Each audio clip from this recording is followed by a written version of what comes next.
சரி, இத விரிவாக பார்க்கலாம். இப்ப நீங்க தரையில நின்னுட்டு இருக்கீங்கன்னா உங்க காலுக்கு கீழே இருக்கிற ஒரு பிடி மண்ணை அப்படியே உற்று பாருங்க. அந்த ஒரு பிடி வளமான மண் இயற்கையா உருவாக வந்து எவ்வளவு காலம் தேவைப்பட்டிருக்கும்னு நீங்க நினைக்கிறீங்க? ஒரு 10 வருஷம் இல்ல ஒரு 100 வருஷமா? 100 வருஷமெல்லாம் பத்தவே பத்தாது. ஒரு நல்ல வளமான மண் உருவாக 3000 வருஷங்கள் வரைக்கும் கூட ஆகலாம். 3000 வருஷங்களா? அப்போ நம்ம சாதாரணமா கடந்து போற ஒவ்வொரு பிடி மண்ணும் 3000 ஆண்டுகால இயற்கையோட உழைப்புன்னு சொல்றீங்க? ஆமா, கட்டாயமா. 3000 வருஷங்கள் அப்படிங்கிறது வெறும் எண்கள் கிடையாது. அது ஒரு மாபெரும் புவியியல் பயணம்னு தான் சொல்லணும். நிஜமாவே ஆச்சரியமா இருக்கு. ஒரு பெரிய பாறை வெயிலையும் மழையிலையும் உடைந்து கொஞ்சம் கொஞ்சமா சிதைந்து இன்னைக்கு நாம பாக்குற அந்த மிருதுவான மண்ணாக மாறுவதற்கு இத்தனை தலைமுறைகள் காத்திருக்க வேண்டியிருக்கு. கண்டிப்பா. இன்னைக்கு நாம எடுத்திருக்கிற அந்த ஆழமான அலசலுக்கான தரவுகள் தமிழ்நாடு அரசோட 8ஆம் வகுப்பு சமூக அறிவியல் புவியியல் பாடத்திட்டத்துல இருந்து எடுத்திருக்கோம். கரெக்ட். பாறைகள் எப்படி மண்ணா மாறுது அப்படிங்கிறது அதாவது வெறும் பள்ளிப்பாடம் மட்டும் கிடையாது. அது நம்ம ஒட்டுமொத்த மனிதகுலத்தோட வாழ்வாதாரத்தையே தீர்மானிக்கிற ஒரு விஷயம். உண்மைதான். இது ஏதோ பள்ளிப்பாட புத்தகம் தானே அப்படின்னு நாம சாதாரணமாக கடந்து விட முடியாது. நாம தினமும் கால்ல மிதிச்சு செல்லும் இந்த அழுக்கு உண்மையில பூமியின் தோல் அப்படின்னு சொல்றாங்க. ஆமா, பூமியின் தோல், அதாவது ஸ்கின் ஆஃப் தி எர்த். எப்படி நம்ம உடலுக்கு தோல் ஒரு பாதுகாப்பாகவும் மூச்சு விடும் உறுப்பாகவும் இருக்கோ அதே போலதான் பூமிக்கு இந்த மண். ஆனா எனக்கு ஒரு சந்தேகம். என்ன சொல்லுங்க? ஒரு கடினமான பாறை எப்படி இவ்வளவு உயிர்ப்புள்ள ஒரு தோலா மாறுது? வெயில்ல பாறை சூடாகி மழையில குளிர்ந்து விரிசல் விடுறதால மட்டுமா நடக்குதா? இல்ல, அந்த இயற்பியல் மாற்றங்கள் ஒரு சிறு பகுதிதான். வானிலை சிதைவுன்னு சொல்ற அந்த தொடர் நிகழ்வுல நிறைய வேதியியல் மாற்றங்களும் நடக்கும். வேதியியல் மாற்றங்களா? அது எப்படி நடக்கும்? அதாவது காற்றில் இருக்கிற ஆக்சிஜன், கார்பன் டை ஆக்சைடு இதெல்லாம் பாறையில உள்ள தாதுக்களோட வினை புரிந்து அவற்றை மிருதுவாக்கும். தண்ணீர் அந்த பாறை இடுக்குகளில் புகுந்து பனிக்கட்டியா உறையும் போது விரிவடைந்து பாறையை உடைக்கும். ஓஹோ, அந்த அளவுக்கு அழுத்தம் கொடுக்குமா? கட்டாயமா. ஏன், பறவைகளோட எச்சங்கள்ல இருந்து முளைக்கிற சிறிய செடிகளின் வேர்கள் கூட பாறை இடுக்குகளில் நுழைந்து ஒருவித அமிலத்தை சுரந்து பாறைகளை வெடிக்க செய்யும். அப்படியா? ஒரு சின்ன செடியோட வேர் பாறையை வெடிக்க வைக்குமா? ஆமா, பல 100 வருஷங்களா அடிபட்டு உடையும் பாறை துகள்கள் ஈர்ப்பு விசை காரணமாக கீழே உருண்டு வந்து சேருது. ஆனா வெறும் பாறை துகள்கள் மட்டுமே உடனே மண்ணாகி விடாது. அது எனக்கு புரியுது. ஏன்னா நம்ம தரவுகள்ல உள்ள அந்த மண்ணின் கலவை விகிதத்தை பார்த்தா அது தெளிவா தெரியுது. ஒரு பிடி மண்ணுல 45% தாது பொருட்கள் இருக்கு. அதாவது நீங்க சொன்ன இந்த உடைந்த பாறை துகள்கள். அப்புறம் 25% தண்ணீர், 25% காற்று இருக்கு. ஆமா, மீதமுள்ள வெறும் 5% தான் அங்கக பொருட்கள், அதாவது ஆர்கானிக் மேட்டர்னு சொல்லுவோம். அந்த 5%த்திலயும் 80% உதிர்ந்த இலைகளின் மக்கும், 10% தாவரங்களின் வேர்கள், மீதமுள்ள 10% தான் பாக்டீரியா, மண்புழு மாதிரியான நுண்ணுயிர்கள் இருக்குன்னு படிச்சேன். மிகச் சரியான தரவு. எனக்கு புரியாதது என்னன்னா 95% உயிரற்ற தாதுக்களும் நீரும் காற்றும் இருக்கிறப்போ இந்த வெறும் 5% இருக்கிற கரிம பொருட்கள் எப்படி ஒட்டுமொத்த மண்ணுக்கும் உயிரூட்டுது? அங்கதான் இயற்கையோட லாஜிக் இருக்கு. அந்த 5% தான் ஒட்டுமொத்த ரசாயன மாற்றத்தையும் தூண்டுது.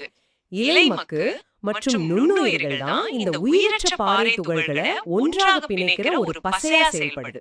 ஒரு பசை மாதிரியா? ஆமா, நுண்ணுயிர்கள் தாதுக்களை உடைத்து செடிகள் எளிதாக உறிஞ்சக்கூடிய சத்துக்களாக மாற்றுது. அப்போ அந்த 25% காற்றும் 25% நீரும் எங்க தங்கும் நீங்க நினைக்கிறீங்க? மண்ணில் உள்ள துகள்களுக்கு இடையே உள்ள இடைவெளியில் தானே? கரெக்ட். இந்த நுண்ணுயிர்கள் தான் அந்த இடைவெளிகளை உருவாக்கி மண்ணை ஒரு கடற்பாசி, அதாவது ஒரு ஸ்பாஞ்ச் போல மாற்றி நீரை தக்க வைக்க உதவுது. வாவ், இத நான் ஒரு லேயர் கேக் போல கற்பனை செய்து பார்க்கிறேன். லேயர் கேக்கா? நல்ல ஒப்பீடு.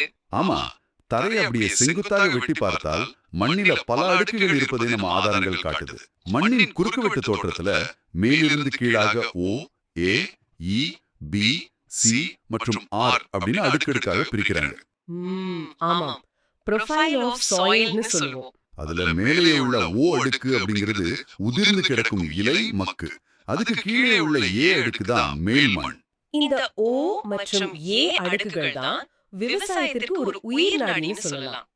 இங்கேதான் அந்த 5% கரிம பொருட்களோட ஆதிக்கம் மிக அதிகமாக இருக்கும். அப்போ செடிகளுக்கு உணவு இங்கிருந்து தான் கிடைக்குதா? கண்டிப்பா. செடிகளின் வேர்கள் உணவை தேடி இந்த அடுக்குகளில் தான் அதிகமா பரவி இருக்கும். நுண்ணுயிரிகள் இந்த அடுக்கில் தான் உயிரோட்டமா சுவாசித்துக் கொண்டிருக்கும். சரி, அப்படி என்றால் அதுக்கு கீழே உள்ள ஈ அடுக்கு என்ன செய்யுது? அத உயர்மட்ட அடுக்குன்னு தரவுகள்ல சொல்றாங்க. அங்கே சுவர்தல், அதாவது லீச்சிங் நடக்குதுன்னு குறிப்பிட்டிருக்காங்க. ஆமா, லீச்சிங். அது என்ன சுவர்தல்? இந்த ஈ அடுக்கு ஒரு இயற்கை ஃபில்டர் போல செயல்படுதா என்ன? சரியா சொன்னீங்க. சுவர்தல் அப்படிங்கறத ஒரு வடிகட்டும் இயந்திரத்தோட செயல்பாடாக நீங்க புரிஞ்சுக்கலாம். பெருமழை பெய்யும் போது தண்ணீர் O மற்றும் A அடுக்குகள் வழியாக கீழே இறங்கும். அப்படி இறங்கும் போது மண்ணில் உள்ள களிமண் துகள்கள், இரும்பு, அலுமினியம் ஆக்சைடுகள் போன்ற சத்துக்களை தண்ணீர்ல கரைத்து தன்னுடனே இழுத்து சென்றுவிடும். ஓ, அப்ப சத்துக்கள் எல்லாம் அடிச்சிட்டு போயிடுமா?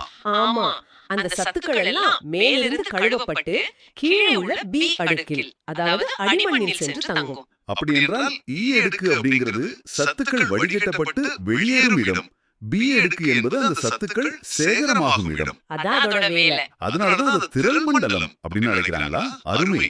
மேலிருந்து இலைத்தழைகள் மக்குவதால் கரிம பொருட்கள் ஏ அடுக்கிற்கு இறங்கி வருது. ஆமா. அதே போல கீழிருந்து, அதாவது 6 அடுக்கில் உள்ள சிதைவடையாத தாய்ப்பாறை கொஞ்சம் கொஞ்சமாக சிதைந்து தாதுக்களாக மேலெழும்பி சி அடுக்கு வழியாக பி அடுக்கிற்கு வருது. ஆமா.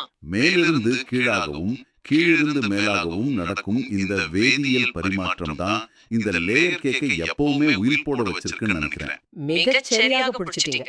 இந்த அடுக்குகள் ஒன்றுக்கொன்று எப்படி தொடர்பு கொண்டிருக்கு அப்படிங்கிறது தான் இதில் உள்ள அறிவியலோட அழகு. இதுவே ஒரு மாபெரும் வேதியியல் ஆய்வகம் போல செயல்படுது.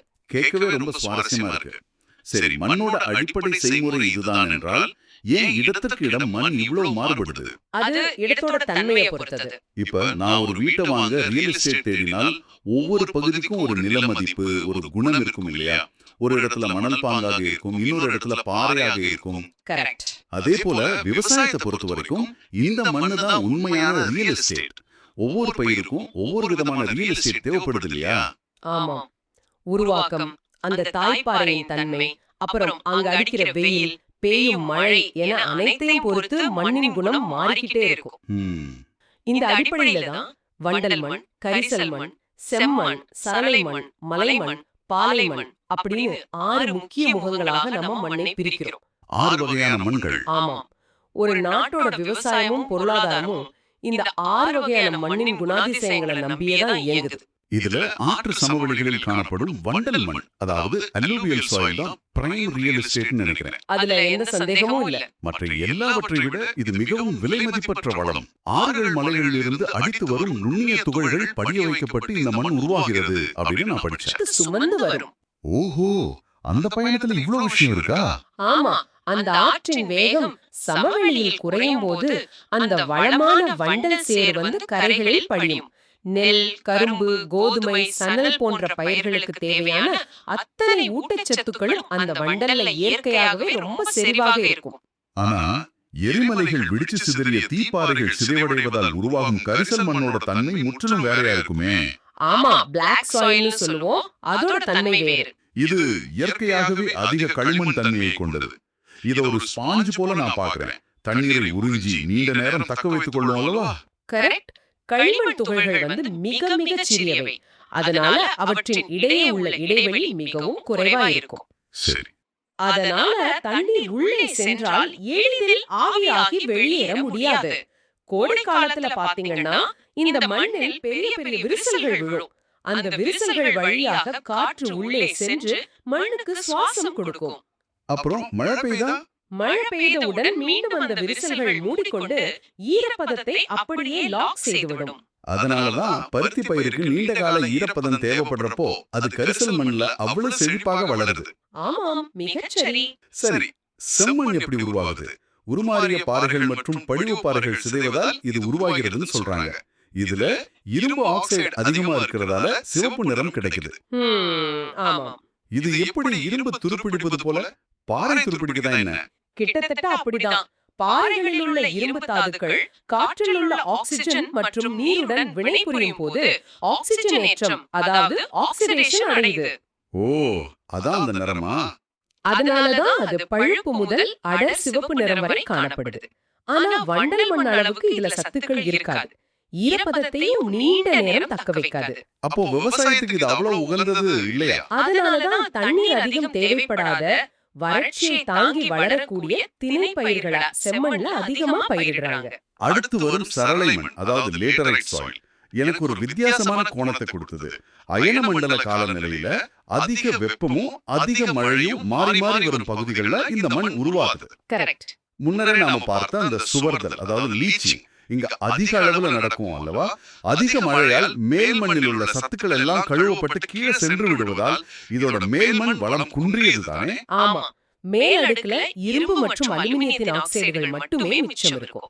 இது சாதாரண விவசாயத்துக்கு அவ்வளவு உகந்தது கிடையாது. ஆனா இதோட வடிகட்டும் தன்மை, அதாவது டிரைனேஜ் அபாரமானது. எவ்வளவு மழை பெய்தாலும் தண்ணீர் தேங்கி நிற்கவே நிற்காது. ஓஹோ, அப்போ தேயிலை, காஃபி போன்ற தோட்டப்பயிர்களுக்கு தண்ணீர் வேணும், ஆனா வேர்களில் தண்ணீர் தேங்கி நின்றால் அழுகிவிடும். சரியா சொன்னீங்க. அதனாலதான் மலைச்சரிவுகளில் அதிக மழை பெய்தாலும் சத்துக்கள் அடித்து செல்லப்பட்ட இந்த சரளை மண் தேயிலைக்கு ஏற்ற ஒரு வடிகட்டிய இடமாக செயல்படுதா? ஒவ்வொரு மண்ணும் எப்படி தன்னிச்சையா ஒரு பயிரை தேர்ந்தெடுக்குது அப்படிங்கிறது நிஜமாவே ஆச்சரியமா இருக்கு. ஆமா, அதுவே மலை மண் அப்படின்னு பார்த்தால் மலைச்சரிவுகள்ல குறைந்த பருமன் கொண்ட ஒரு அடுக்காக இது இருக்கும். காரத்தன்மை கொண்ட இதோட பண்புகள் மலைகளின் உயரத்திற்கேற்பவும் அங்குள்ள மரங்களின் மக்கு அதிகம் கிடைப்பதை பொறுத்தும் இடத்திற்கிடம் மாறும்.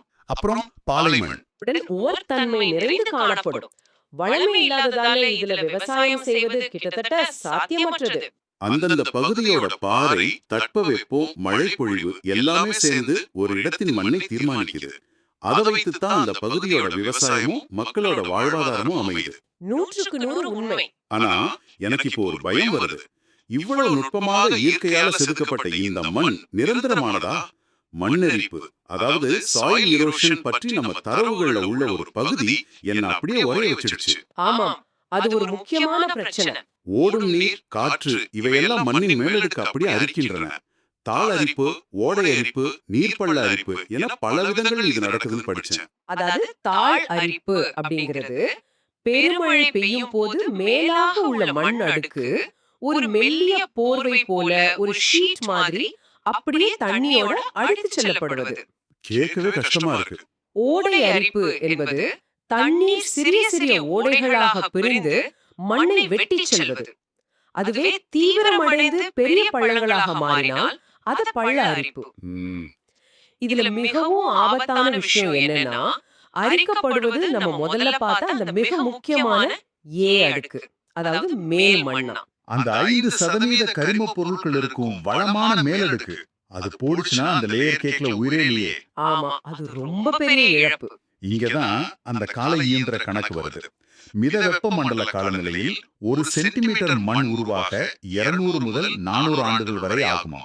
அயன மண்டல ஈர காலநிலையில் சுமார் 200 ஆண்டுகள் ஆகுமா. நீங்க முதல்லயே சொன்ன மாதிரி நன்கு வளமான ஒரு முதிர்ச்சி அடைந்த மண் உருவாக 3000 ஆண்டுகள் ஆகும் அப்படிங்கறத நம்ம எப்பவும் மறக்க கூடாது. 1 சென்டிமீட்டர் மண் அத ஒரு பெரிய புயலோ, காற்றிலோ அல்லது தவறான முறையில நிலத்தை உழுவதாலோ நாம ஒரு நொடியில இழந்து விடுறோம். அதுதான் வேதனையான விஷயம். ஆனா இழுந்த அந்த 1 சென்டிமீட்டர் மண் மீண்டும் உருவாக நம்மளோட பல தலைமுறைகள் காத்திருக்க வேண்டும். இது பல ஆயிரம் ஆண்டுகள் சிறுக சிறுக சேர்த்து வைக்கப்பட்ட ஒரு வங்கியின் சேமிப்பை நாம ஒரே நாளில் செலவழிப்பதற்கு சமம். ஆமா, மனித ஆயுட்காலத்தோட ஒப்பிடும்போது இது ஒரு வரலாற்று பொக்கிஷம். உண்மைதான். நாம் இருக்கும் மண்ணை எப்படி பாதுகாக்க போறோம் அப்படிங்கறதுதான் நமது தலைமுறையோட மிகப்பெரிய சவால். இயற்கை எவ்வளவு பொறுமையாக ஒவ்வொரு சென்டிமீட்டரையும் செதுக்குது என்பதை புரிந்து கொண்டால் மண்ணை நாம் எவ்வளவு வேகமாக செலவழிக்கிறோம் என்ற எச்சரிக்கை உணர்வு தானா வரும். நாம நம்ம பூமியின் தோலை இவ்வளவு வேகமா இழந்து வரோம்னா அதுக்கு தடுக்க என்னதான் வழி? இது பூமியின் ஸ்கின் கேர் ரூட்டீன் அப்படின்னு கூட நகைச்சுவையா சொல்லலாம். அப்படி கூட சொல்லலாம், தப்பு இல்ல. நமது வள பாதுகாப்பு குறித்து பல வழிகள் இருக்கு. காடுகள் வளர்த்தல், மேய்ச்சலை கட்டுப்படுத்தல், பயிர் சுழற்சி முறை, பட்டை முறை வேளாண்மை, படிக்கட்டு முறை வேளாண்மை, அப்புறம் இடம்பெயர்வு வேளாண்மையை தடுத்தல் அப்படின்னு பல வழிகள் இருக்கு. ஆமா, எனக்கு இங்க ஒரு சந்தேகம். வெறுமனே மரங்களை நடுவதும் நிலத்தின் சரிவுக்கு ஏற்ப பயிர்களை மாற்றி பயிரிடுவதும் எப்படி மண்ணரிப்பை தடுக்கும்? மரத்தோட வேர்கள் மண்ணை எப்படி ஒரு ஆங்கர் போல இவ்வளவு உறுதியாக பிடிச்சுக்குது? ஒரு கட்டடத்துக்கு கம்பி கட்டி எப்படி கான்கிரீட் போடுறோமோ அதே போலதான் வேர்கள் மண்ணுக்குள்ள செயல்படுது. வேர்கள் மண்ணின் ஆழம் வரை சென்று மண்ணின் துகள்களை ஒரு வலை போல ரொம்ப இறுக பிடித்துக் கொண்டோம். ஓ, அந்த அளவுக்கு ஸ்ட்ராங்கா? ஆமா, அந்த ஆங்கர் இல்லை என்றால் மண் தளர்வாகி எளிதில் மழையில அடித்துச் செல்லப்பட்டுவிடும். அடுத்ததாக மலைச்சரிவுகளில் நிலத்தை அப்படியே மேலிருந்து கீழாக உழுத என்ன ஆகும்னு நினைச்சு பாருங்க. தண்ணீர் வேகமா கீழே ஓடி வருமே. கரெக்ட்.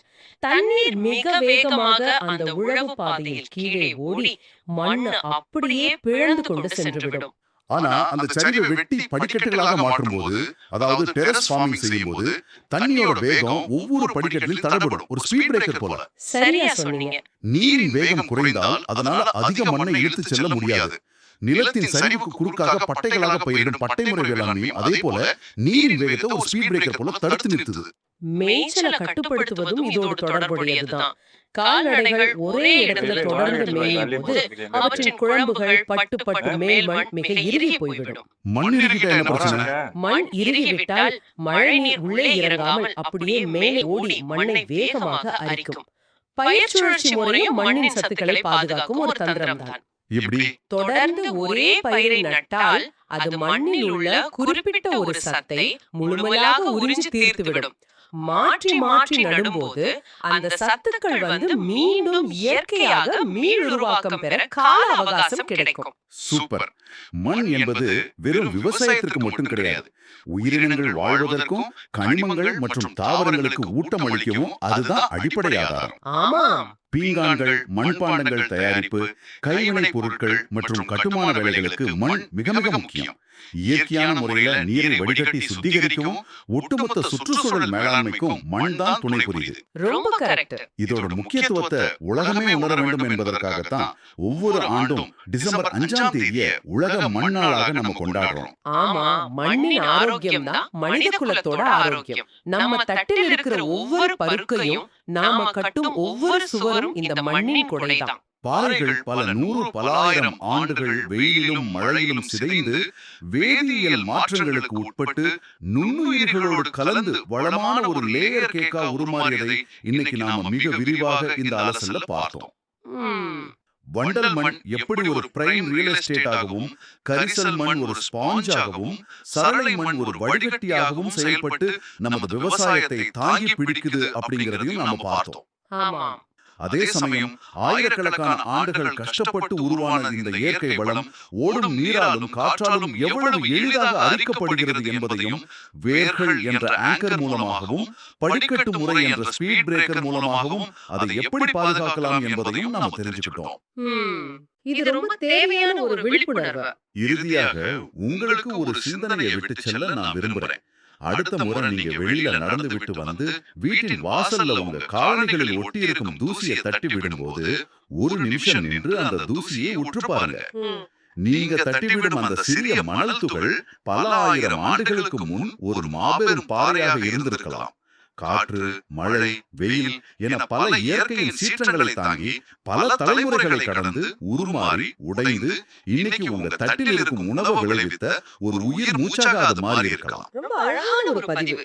மண்ணை நாம வெறும் அழுக்கு அப்படின்னு கருதி சுத்தப்படுத்துவதை நிறுத்திவிட்டு அதை தமது உயிரை காக்கும் ஒரு உயிருள்ள பரம்பரை சொத்தாக மதிக்க தொடங்கினால் என்ன? இந்த கேள்வியோட இன்றைய ஆழமான அலசலை நாம நிறைவு செய்வோம். தொடர்ந்து சிந்திப்போம்.